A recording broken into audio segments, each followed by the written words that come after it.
Hello guys, magandang gabi sa inyong lahat. Ito ulit si Mike Padua. Nakituloy tayo sa pinaka-latest sa ating panahon. At ito po ang ating initial update sa Super Typhoon Henry. That's right, may local name na po siya at pumasok na po siya ng Philippine Area Responsibilities sa nakalipas na isang oras. At ito po ay kasama din po ang tropical depression na si Gardo na malapit sa Super Typhoon na si Henry at nagsisimula na rin pong mag-interact itong dalawang system. At itong si Gardo ang mukhang matatalo, okay? Within the next 2 days, kakainin po ang kanyang sirkulasyon na mas malakas na bagyong si Henry. Although humina ng bagya, still a super typhoon at 240 kph, 1-minute average, while sa Pag-asa, nasa 185 o 195, 10-minute average. Kaya that's why super typhoon na rin dahil yung bagong classification nila ay binaba nila ang threshold. Kaya pantay na po sa Joint Typhoon Warning Center ang Pag-asa pagdating sa classification. So, hindi na nakakalito sa mga publiko na nagsusubaybay din sa Joint Typhoon Warning Center ng US. And ito po yung ating initial update na yung Miyerkules, August 31 hanggang bukas po ito, itong update natin. So, bukas may bago tayo. Itong Tagalog version po ay pinaglilingkod sa inyo ng Typhoon 2000 in partnership with Aboitiz Power and Naga College Foundation, one of the Bicol Premier School, okay? Dito po sa ating Bicolandia and Naga City. Now, umpisa nating update. Ito po yung fast animation mula sa University of Wisconsin Tropical Cyclone page. Nakita po natin gaano kaliit itong bagyong ito. Okay? Small system. Para siyang si Rolly na maliit din. Subalit mas malakas pa rin si Rolly. Ito kasi nasa 240 na lamang. From 260, bumaba ng 240. Dahil po nagkakaroon po ng eye-wall replacement cycle. Temporarily, hihina po yan. But posibleng lumakas ulit. At may nagsisirculate na yun na mas malakas daw si Yolanda. Hawks po yan. Dahil si Yolanda is 315. Pareho with Rolly, 315. Ito naman po, nasa 260 lamang, okay? Kita natin yung T-number ng Dvorak satellite analysis. Hindi po siya masyadong malakas. Okay, hindi po siya sa upper threshold ng isang super typhoon. Nasa lower threshold po siya. At ito po yung ulap ng bagyong si Gardo na mukhang nahihirapan pong mag-develop. Baka within the next 2 days, magiging parte na lang po ito at lalaki po itong bagyong ito dahil sumusubsob po siya. At habang sumusubsob, okay, pakita natin itong satellite ito.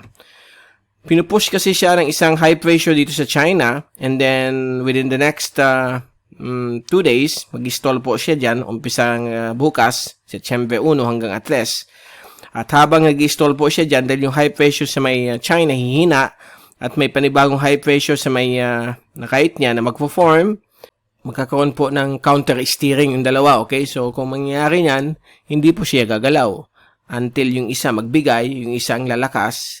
Kaya nga sa September 4, ito po ay aakyat patungo na po sa Korean Peninsula. Paalis po sa ating bansa. Pero po, ang pagbaba niya ay dito po siya pupunta, okay? Bababa po siya dito at dito siya mag-i-stall east-northeast of Batanes. Kaya itong area po ng extreme northern Luzon, baka magkaroon po ng hangin na hanggang gale force winds, 50 kph. At posible magkaroon ng signal number 1, okay? Dahil po sa posibleng paglaki ng wind area nitong bagyong ito. But, ang good news po, walang landfall na pinapakita. Ang posibleng magkaroon ng landfall ang Taiwan hanggang doon po sa Korean Peninsula at Japan.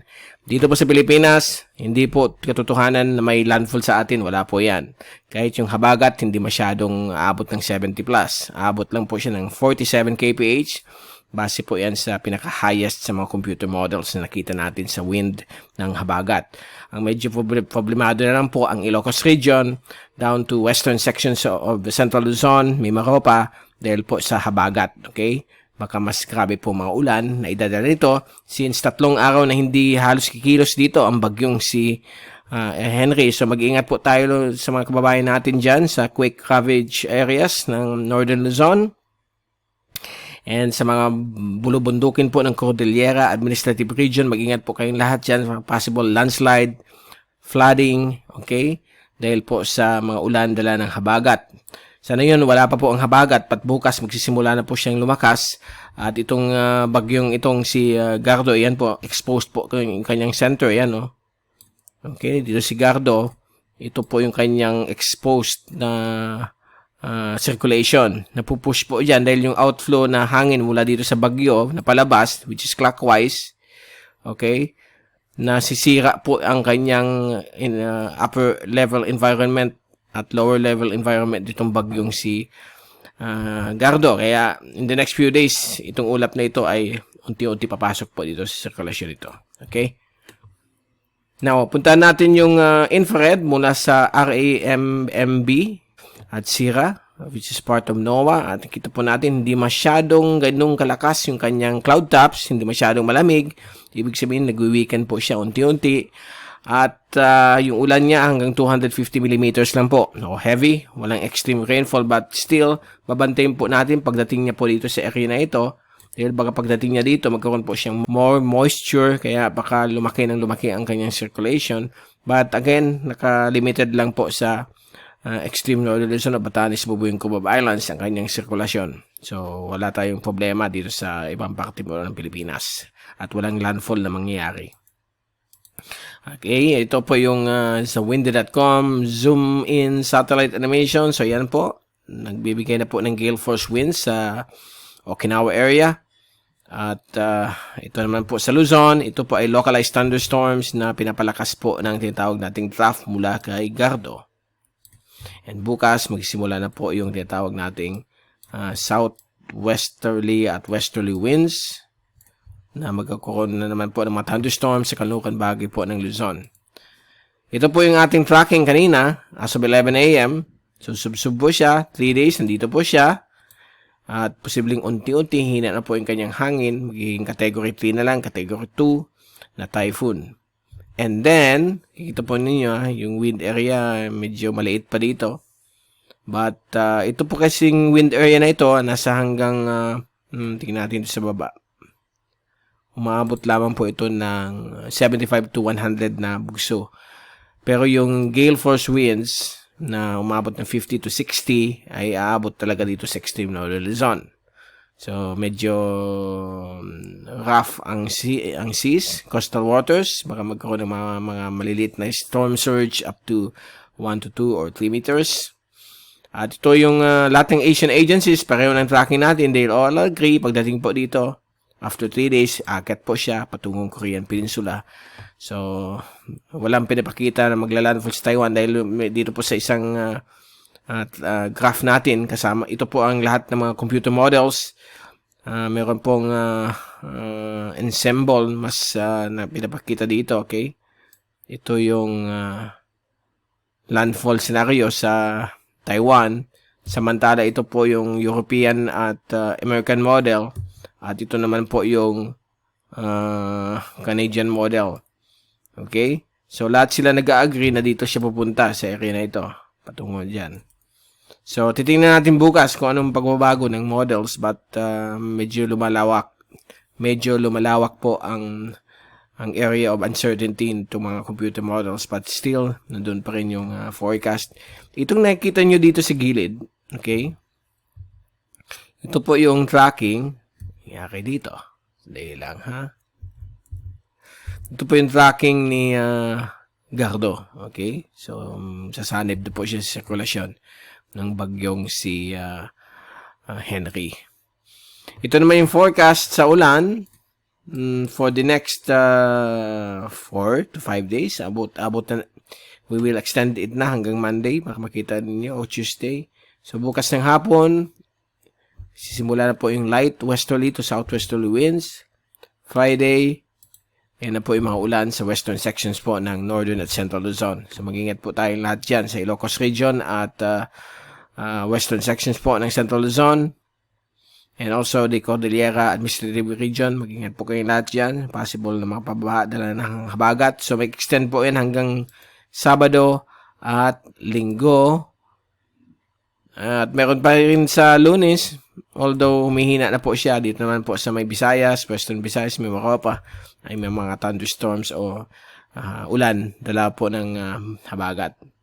Okay? And then, by Tuesday, September 6, okay na po ang panahon. Improving weather conditions. Okay? Rainfall accumulation for the next 3 days. So, kitang-kita po natin ang Ilocos region. Okay? Diyan po ang nakabulk ang ulan ng habagat. Meron din po sa may Metro Manila but not much. Pati sa Bicol, hindi masyado. So, silip pa rin yung aking araw. So, dito lang po siya concentrated sa Occidental Mindoro. Coastal areas po ng Bataan, Zambales, dito sa may area po ng La Union, Benguet, Cordillera at Administrative Region, pati ang Dagupan at Pangasinan. Mag-ingat po kayo lahat dyan. Possible mga ulan, dala po ng habagat at Ilocos provinces. Ito po yung violet. Ito po yung extreme or intense rainfall ni Super Typhoon Henry. Now, ito yung Global Tropics Hazards and Benefits Outlook for the next 2 weeks.